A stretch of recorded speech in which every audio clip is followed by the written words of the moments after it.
So I have got 8 chicken thighs here, just hanging out on a plate.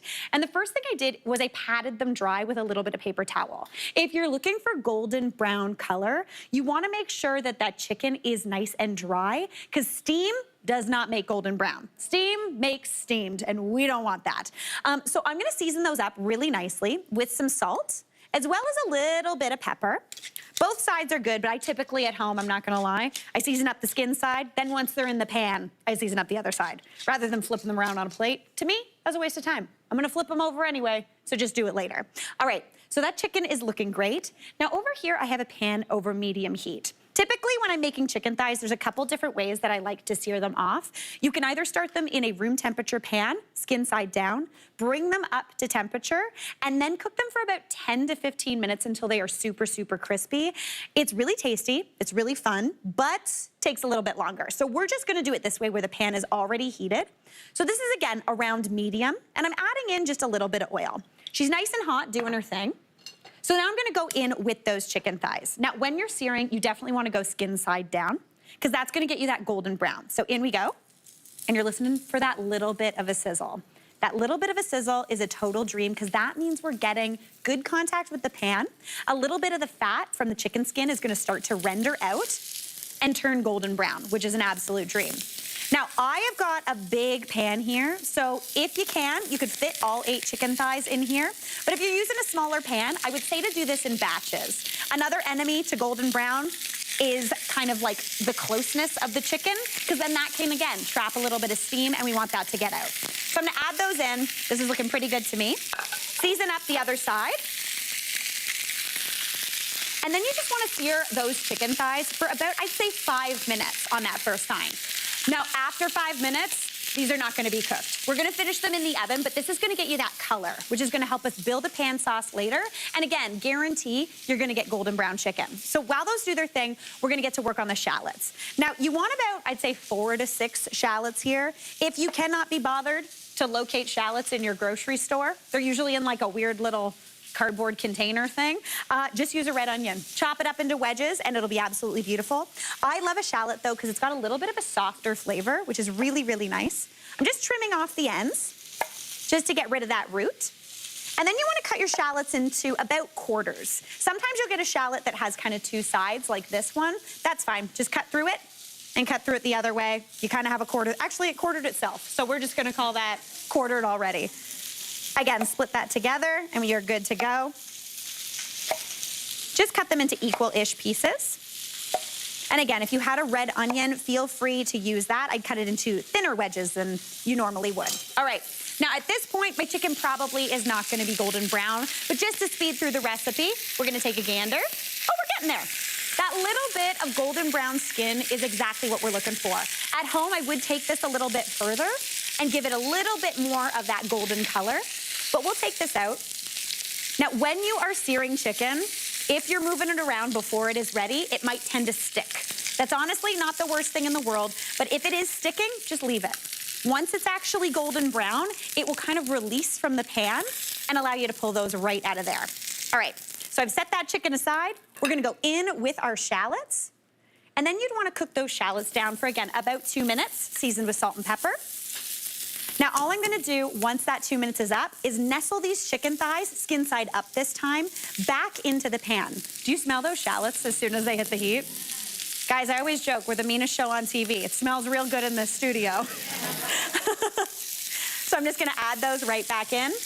And then to finish this up, to cook that chicken through, to caramelize those shallots down, I'm gonna pop this into a 425-degree oven for just 15 to 18 minutes. Cooks up super duper quick. Doesn't that look delicious as is?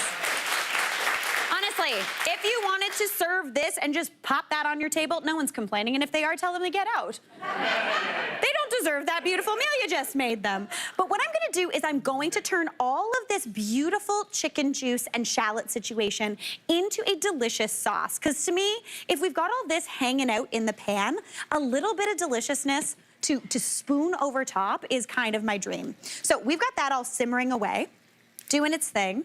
There's all that chicken schmaltz, which is just pure flavor. I'm gonna leave the shallots in. If you want, you can scoop them out. But what I wanna do is add in a little bit of my good friend, white wine. Now, you wanna use the white wine you just hanging around your fridge, something you like to drink. The good one that's tasty, you like on like a Tuesday. You know? All you need is about a 1/4 cup in there. That's gonna help deglaze the pan just a little bit, just to pull some of that up. Give a little bit of acidity into the dish as well, which is a dream. Now, if you don't want to use white wine, you could use a little bit of lemon juice mixed with a little bit of chicken stock, just to bring everything up. Now, in addition to that wine, we're also gonna go in with about 1/2 cup of chicken stock, just to bring everything together into a sauce. I'm gonna bring that up to a simmer. Right. So I'm just gonna give that a stir. And right now, with this sauce, this pan sauce as is, absolutely beautiful. We've got some wine in there, a little bit of chicken stock, those beautiful shallots that have cooked down, and that as is would be wonderful. But we're gonna add a little bit of flavor into here, additional flavor, in the form of some mustard. Now, I've got 2 different types of mustard here. I've got some grainy Dijon, and I'm gonna go in with about a tablespoon of that. And I've also got some smooth Dijon mustard. Now, if you're like, Mary, I do not keep 18 different types of mustard in my fridge. That's okay. You are the normal one in this scenario. But if you had like a stone ground mustard, that would work as well. I'd probably do about 2 tablespoons of that. But I'm gonna go in with that grainy Dijon, that tablespoon of that, and then about 2 teaspoons of smooth Dijon. If I only had smooth Dijon, I'd probably put in about maybe a tablespoon total. It's a little bit punchier, but grainy, a little less punchy, so we can add a bit more. I'm gonna give that a stir in. I love using the mixture because you get that little bit of creaminess and emulsification from the smooth Dijon, but then the grainy gives you those little pops, that little bit of texture, tons of flavor as well. And again, you see it thickening up. The bubbles get a little bit more blippy, but I don't know about you, but when it starts to get colder, I just want more dairy in my life. So I'm going in with a little bit of cream. I'm using 1/2 and 1/2. You could also use whipping cream if you're feeling extra fancy. Or if you don't have any, a little bit of sour cream will work perfectly. Give you a little bit more lightness too, which is nice. I'm gonna go in with about a 1/4 cup of cream, right on in, and give that a stir. Now to me, that looks absolutely delicious. So good. I'm gonna add that chicken right back into the pan, and this to me is how I serve it. I don't plate it, I just pop it right on into this dish, pop the plates out, and everybody can help themselves. Now, I do like a little bit of green in my dinner. If you wanted to, you could stir some spinach through here, but my form of green today is just good old parsley. That'll be good enough, right? All right, let's bring that on over and just scatter some chopped parsley right on top. And like that to me looks absolutely beautiful. Serve that up with some crusty bread and you are in for a treat. Now, speaking of treats, anytime I make a roast chicken, I'm usually sharing it with someone. So I'm gonna see if my bud Alvin, our floor director, can come on over. Hey Alvin, how's it going?